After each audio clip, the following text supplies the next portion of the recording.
or Comelec announced that they have completed printing more than 68 million official ballots for 2025 national and local elections. This is despite the delays they encountered during the printing process. They also have finished it earlier than their target, which is on March 25. The full body clarified that the printed ballots do not include test ballots and ballots for the Bangsamoro parliamentary elections that has been moved to October. For now, the Comelec thanked National Printing Office for additional machineries that helped to speed up the process.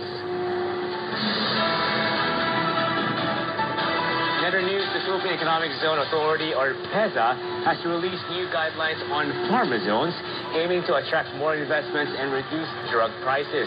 Meanwhile, the Philippine economy is expected to perform well despite ongoing political tensions. These and more in tonight's business wrap from the Philippine News Agency.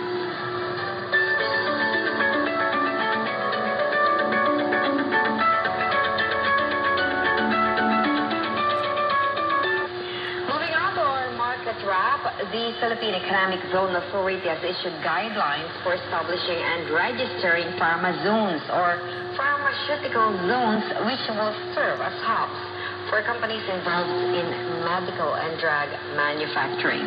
The guidelines approved by the PEZA board chaired by Trade Secretary Maria Cristina Roque in February outlined incentives for pharma zone developers, operators, and registered business enterprises. PEZA Director General Tereso Panga said the proposed pharma zones will serve to attract investments, advance technology, lower prices, and boost local production and jobs, enhancing the Philippines' role in the global pharmaceutical market.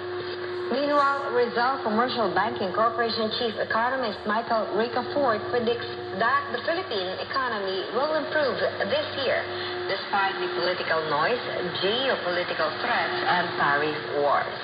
Ricafort said the impact of former President Rodrigo Duterte's arrest on March 11 is minimal. He said the process could send positive signals on respect for the rule of law and institutions.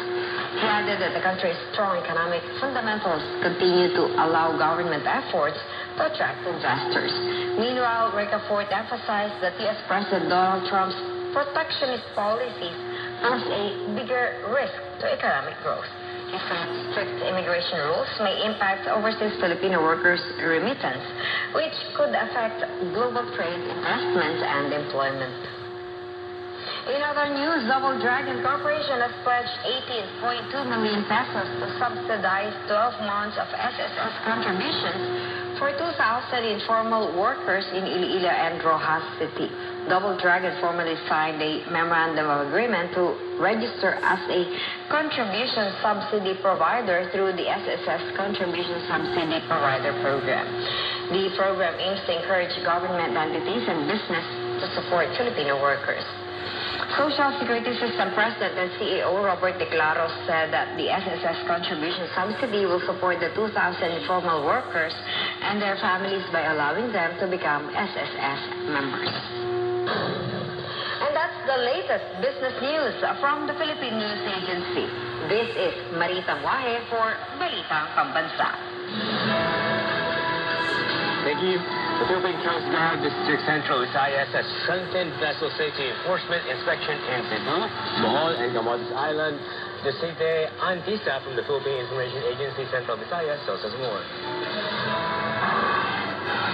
The Philippine Coast Guard, or PCG District Central Visayas, has intensified its vessel safety enforcement inspection, or BSEI, in Cebu, Bohol, and Camotes Island.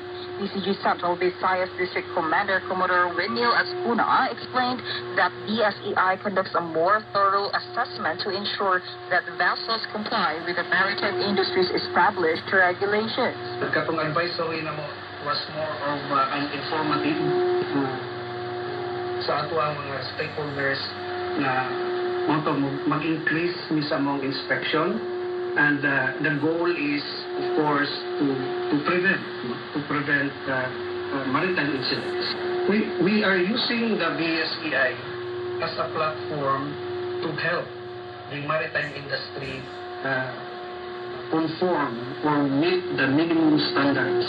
Based on PCG's data, approximately 95% of vessel operators immediately complied after their deficiencies were identified during the inspection.